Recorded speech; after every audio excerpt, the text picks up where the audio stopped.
Bienvenido a nuestro programa Manos a la Biblia. Estamos ya en lo que se llama los últimos domingos del tiempo durante el año. Estos últimos domingos son domingos en los cuales la Biblia nos trae lecturas que hacen referencia a los últimos tiempos. Hacen referencia a aquello que podríamos definir las últimas cosas de la vida. Cosas que a veces no queremos pensar, sobre las cuales no queremos ni siquiera acordarnos.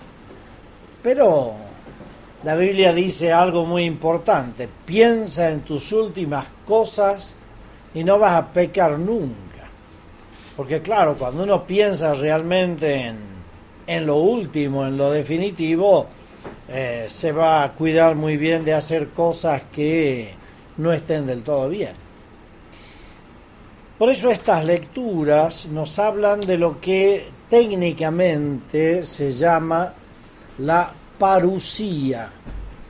¿Qué es esta palabra tan rara que a veces quizá hemos escuchado, pero no se sabe bien qué significa? Parusía es una palabra griega que viene de la costumbre que había en muchas ciudades de recibir la visita del rey.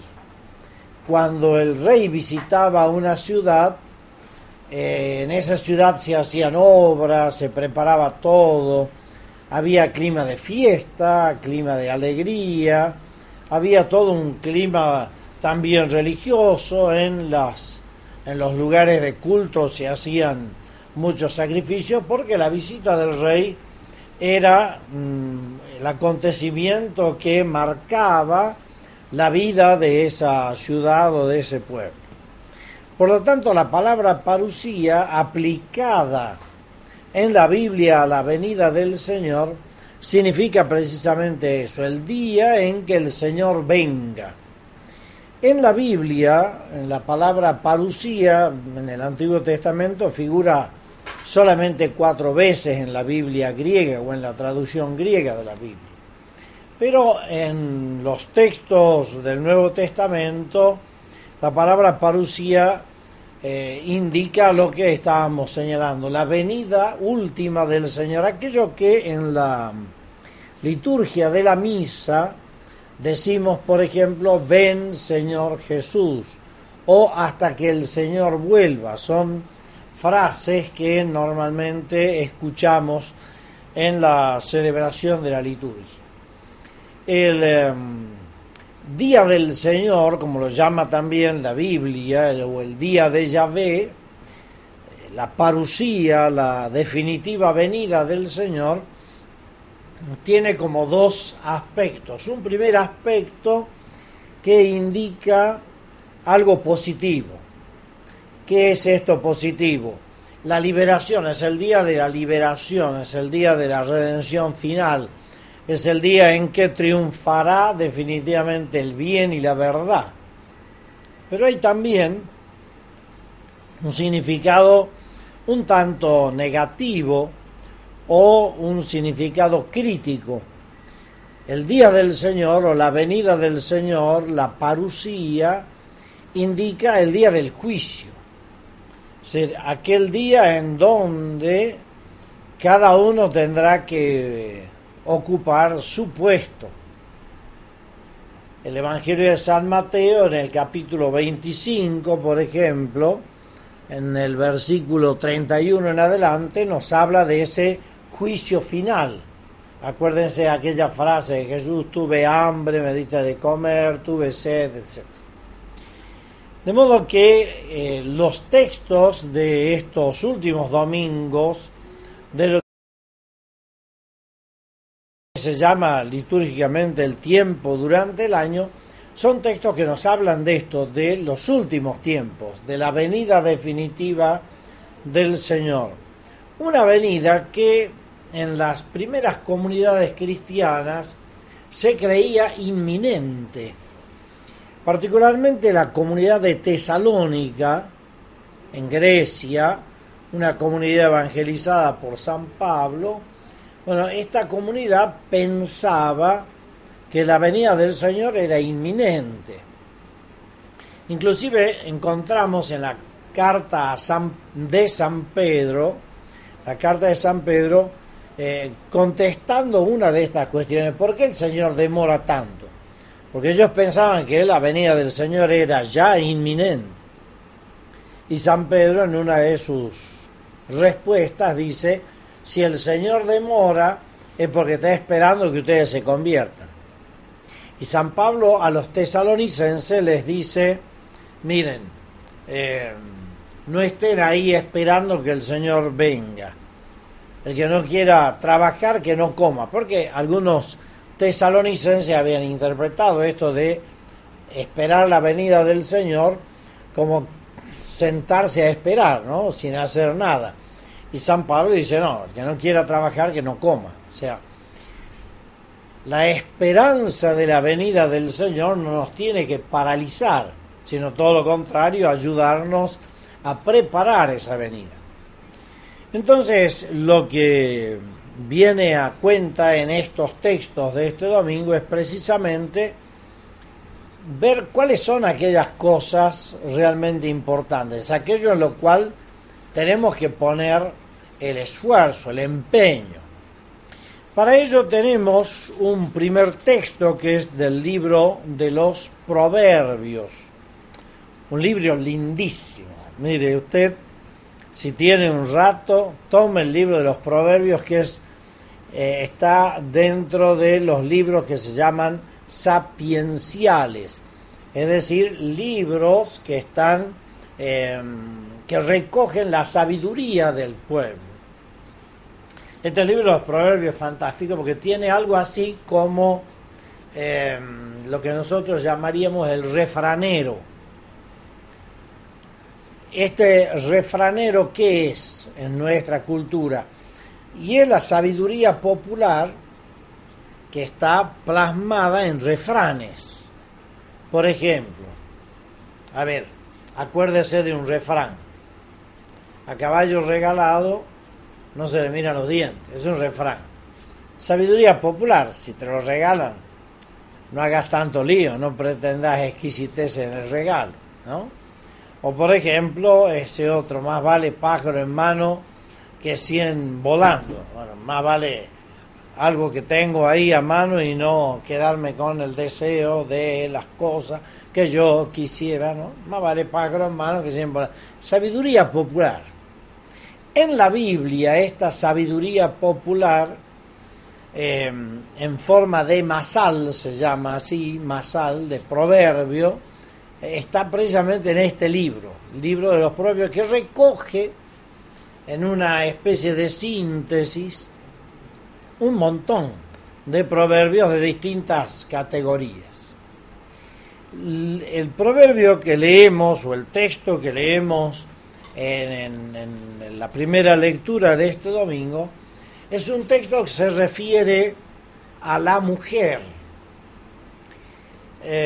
Contrariamente a lo que a veces se piensa, que la Biblia o la cultura judía era un poco irrespetuosa, diríamos, respecto a la mujer, sin embargo hay textos muy bellos respecto a la mujer y al genio femenino, a las cualidades de la mujer buena. Fíjese que en hebreo la palabra espíritu y la palabra sabiduría son palabras de género femenino, y se identifica a la mujer buena con precisamente con la sabiduría, con el buen espíritu que hay que tener. El texto que hoy tenemos es el texto del último capítulo del libro de los Proverbios, que es el capítulo 31. Es una especie de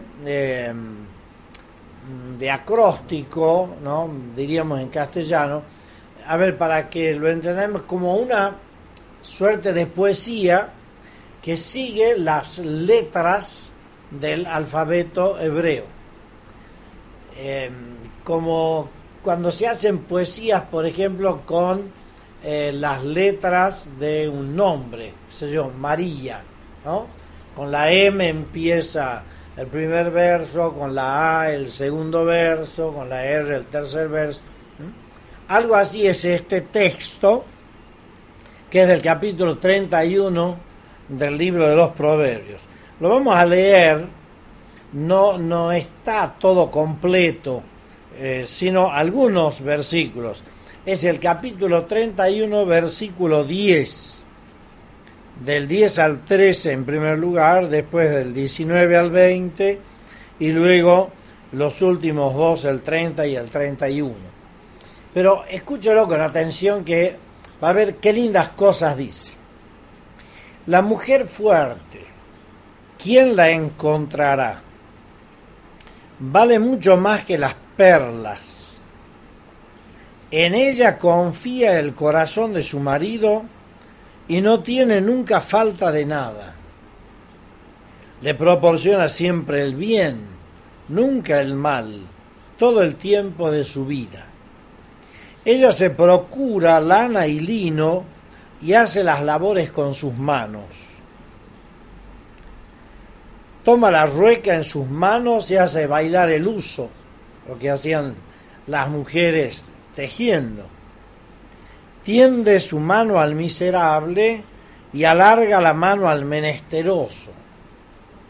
Una mujer que es generosa, hacendosa, trabajadora. Dice, escuche bien esto, porque hoy los programas dicen otra cosa. Engañosa es la gracia y fugaz la belleza. La mujer que teme a Dios, esa es de alabar. Denle los frutos del trabajo de sus manos y alábenla sus hechos en las puertas. Engañosa es la gracia y fugaz la belleza. Hoy muchos ponen simplemente la atención en la belleza física y se olvidan de la belleza espiritual. Pero esta belleza espiritual, ¿de qué está hecha? Está hecha de generosidad, está hecha de hacer siempre el bien y no el mal, está hecha de laboriosidad, es la mujer que trabaja, que toma la rueca en sus manos, está hecha de generosidad con el pobre, con el menesteroso, está hecha de esfuerzo. Entonces, ¿qué quiere señalar este texto puesto en este contexto de la definitiva venida del Señor? Y nos quiere hacer ver que lo importante en la vida no es la pinta, sino el bien que uno puede hacer. Que lo importante en la vida no es, siguiendo el ejemplo de la mujer, 60, 90, 60, 90, 60, 90, no sé cómo es la medida, ¿no es cierto? Sino que es la belleza espiritual. Por eso dice, engañosa es la gracia y fugaz la belleza. Porque la belleza se pasa con los años, ya la belleza muchas veces, pero la belleza espiritual, esa es la importante. Y esa belleza espiritual está hecha precisamente de la generosidad, del trabajo, de estar siempre para los demás, ¿no? O sea, todo lo contrario de lo que hoy por ahí se nos dice, se nos cuenta, ¿no? Como escuchaba el otro día, y páselo bien porque lo importante en la vida es pasarlo bien. La Biblia nos dice otra cosa, lo importante en la vida es hacer el bien, no tanto pasarlo bien. Hacer el bien me hace sentir bien. Y esto es lo que pone así como modelo este texto en donde se alaba a la mujer fuerte, es decir, a la mujer valerosa, ¿no? Fíjese el comentario que hace un autor de este texto. Dice, las mujeres que pasaron la flor de la edad en las delicias, en las diversiones, en el continuo afán de adornarse, de agradar a todos menos a su propio marido y a Dios, cuando llegan a edad avanzada y han perdido el atractivo que con ninguna industria pueden ya recuperar, llevan una vida triste e infeliz. Y la consideración misma de las culpas cometidas, del infinito abuso del tiempo y de los daños ocasionados a los demás las colmarán de aflicción.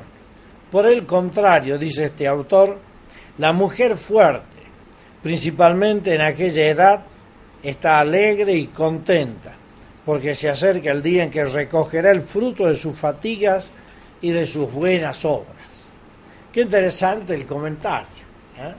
Pero no tanto para poner el acento en la mujer, sino en la sabiduría con la que hay que vivir. Decíamos al principio que estos textos de fin de año litúrgico, que nos hacen pensar en el fin de la vida, nos hacen ver qué es lo verdaderamente importante en la vida. ¿Y qué es lo verdaderamente importante? Hacer el bien, ocuparse de los demás, de los menesterosos, cumplir con su propio oficio, con su propia tarea, con la misión que Dios le ha encomendado. Como esta mujer fuerte que alaba el libro de los Proverbios con esta especie de poesía muy interesante que hoy nos ofrece la liturgia. Vamos a una pausita, ya regresamos con una parábola muy interesante del Evangelio, la parábola de los talentos. Ya volvemos.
Si hablo las lenguas de los hombres y aun de los ángeles, pero no tengo amor, no soy más que un metal que resuena o un platillo discordante. Y si hablo de parte de Dios y entiendo sus propósitos secretos y sé todas las cosas, y si tengo la fe necesaria para mover montañas, pero no tengo amor, no soy nada. Y si reparto entre los pobres todo lo que poseo, y aun si entrego mi propio cuerpo para ser quemado, pero no tengo amor, de nada me sirve. Tener amor es saber soportar, es ser bondadoso, es no tener envidia, ni ser presumido, ni orgulloso, ni grosero, ni egoísta. Es no enojarse, ni guardar rencor. Es no alegrarse de las injusticias, sino de la verdad. Tener amor es sufrirlo todo, creerlo todo, esperarlo todo, soportarlo todo. 3 cosas hay que son permanentes: la fe, la esperanza y el amor. Pero la más importante de las 3 es el amor.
Muy bien, estamos de vuelta con esto que es Manos a la Biblia y decíamos que este domingo las lecturas nos hablan del final de la vida, del final de la historia, de la parusía, la venida definitiva y última del Señor.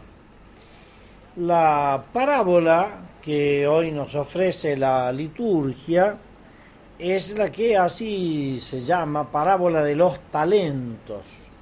Está en el capítulo 25 de San Mateo. Vaya ahí a San Mateo, abra capítulo 25, versículo 14 en adelante. Le resumo así brevemente la parábola para que más o menos nos demos una idea, para no estar leyendo toda la parábola. Nos dice el texto que el reino de Dios es como un hombre que se va de viaje. Al irse de viaje, encomienda a sus servidores parte de sus pertenencias y dice que a uno le da 5 talentos, a otro 2 y al tercero 1 solo. Y se ausenta durante mucho tiempo. Cuando vuelve, después de mucho tiempo, el Señor quiere arreglar las cuentas con sus servidores. Entonces, aquel a quien le dio 5, le presenta otros 5. El que le dio 2, presenta otros 2. Y aquel a quien le dio 1, le dice, bueno, Señor, mire, yo he tenido miedo, yo sé que usted es exigente, aquí tiene su talento, yo lo escondí, lo enterré para que nadie me lo robe. Aquí tiene el suyo. Y el Señor le dice a este último, servidor malo y perezoso. Y lo saca afuera, lo manda a donde hay rechinar de dientes y tinieblas, ¿no? Es decir, a la condenación. Pero expliquemos un poco la parábola, porque es interesante la comparación. Es una parábola que tiene mucha alegoría. La alegoría es una comparación, es decir, hay muchos elementos en el relato que son perfectamente explicados en la comparación con lo que es la vida cristiana, ¿no? Primero, ¿qué era un talento? Que uno dice, talento, 10 talentos, 5, ¿qué era un talento? Un talento no era en realidad una moneda, sino una medida.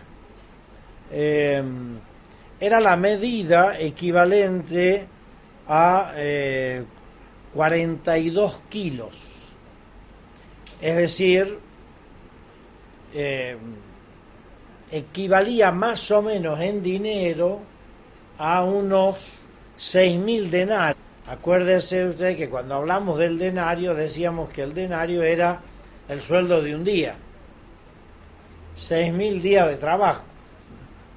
Algo así hoy como $10.000, una cantidad exorbitante, ¿no? La comparación que Jesús hace es siempre así grandilocuente porque la parábola lo que intenta llamar la atención. Entonces, a uno le dio, dice, 5 talentos. Si un talento son $10.000, son $50.000, nada despreciable, ¿no? A otro 2 y a otro uno solo. ¿Qué hicieron los dos primeros, el de 5 y el de 2? Hicieron fructificar estos talentos, es decir, produjeron exactamente el doble, el de 5 otros 5, el de 2 otros 2. ¿Y qué hizo el tercero? Guardó y después devolvió exactamente lo mismo. Pero ¿cuál es el juicio del Señor? Y es el juicio contra la dejadez, la desidia, la haraganería de este tercer servidor que había recibido un solo talento. Veamos un poco la comparación. ¿Quién es el Señor que se va? Jesús, que en la ascensión se va de la presencia de los discípulos. Esta ausencia del Señor, ¿cómo es? Y es una ausencia larga. Por eso dice en el versículo 18, al cabo de mucho tiempo vuelve el Señor. Era el tema que explicábamos hace rato de lo que se preguntaban muchos cristianos de los primeros tiempos. ¿Y cuándo viene el Señor? ¿Por qué demora tanto? Nos está diciendo, no, la ausencia es larga, después de mucho tiempo vuelve. ¿Cuáles son los talentos? ¿Qué es un talento para nosotros?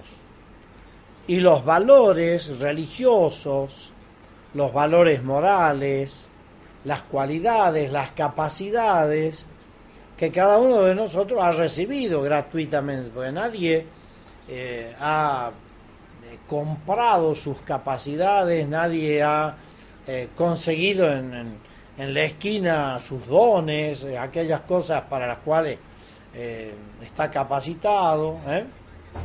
Esos son los talentos. Cuando dice que el Señor dio mucho, 5 talentos, $50.000, quiere decir que Dios ha sido muy generoso con cada uno de nosotros. Y cada uno tiene lo que Dios le ha dado. A algunos les ha dado mucho, a otros un poco menos, pero todo según su propia capacidad, según su propia personalidad. ¿Qué hace el Señor cuando vuelve? Y el Señor quiere que esos talentos produzcan, que nuestros dones, lo que Dios nos ha dado, la vida, la fe, los valores, la educación, nuestras cualidades, produzcan fruto. El rendimiento tiene que ser el máximo. Si 5, 5, si 2, 2.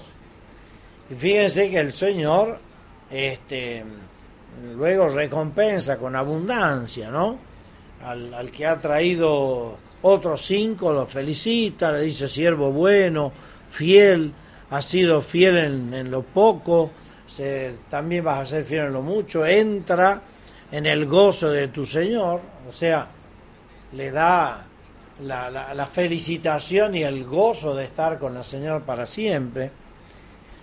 Todos estos dones, que son siempre dones de Dios, no son dones para guardarlos, y esto es lo que el Señor critica en el tercer servidor, que viene y dice: yo tuve miedo, ¿no? Y por eso lo escondí. Fíjese lo que le dice el Señor: siervo malo y perezoso, sabías que yo cosecho donde no sembré y recojo donde no esparcí. Tendrías que haber entregado mi dinero a los banqueros y así por lo menos hubiera recuperado los intereses. Y dice: quítenle el talento y désenlo al que tiene ya 10, porque al que tenga se le dará, y al que no tenga se le quitará hasta lo que tiene. Quiere decir que el pecado de omisión, pecado del cual hablamos muy poco, es un pecado muy serio. Es decir, no solamente tengo que cumplir con mis deberes, mis obligaciones, sino que tengo que tener también cuidado de no omitir lo que tengo que hacer, de no ser un perezoso, alguien que no produce frutos. Esto me recuerda el Evangelio de San Juan en el capítulo 15, donde Jesús dice que mi Padre quiere que ustedes den fruto y fruto abundante. Y también nos pone en la clave de la primera lectura que leíamos del libro de los Proverbios, en donde se alaba a la mujer hacendosa, a la mujer trabajadora, a aquella mujer sabia porque pasa su vida haciendo el bien. Entonces lo que nosotros tenemos que preguntarnos a la luz de esta palabra de Dios que hoy escuchamos es: ¿qué estoy haciendo con los bienes, con los dones, con las cualidades, las capacidades que Dios me ha regalado? ¿Qué estoy haciendo con tanto don de Dios? ¿Lo estoy haciendo producir? Si el Señor viniera hoy y me pidiera cuenta, ¿qué has hecho con todo lo bueno que te di? Con esa riqueza inmensa de la vida, de la fe, de la familia, de tus estudios, de tu preparación, de tus cualidades, de tu capacidad, etcétera, etcétera. Si Él viniera, le podría decir: Señor, de todo lo que me has dado, te devuelvo el doble porque he trabajado bien. O el Señor me dirá en cambio: siervo malo y perezoso. Al final de la vida nos vamos a arrepentir de lo que no hicimos y debíamos hacer, pero no nos vamos a arrepentir de haber hecho todo el bien que podíamos hacer.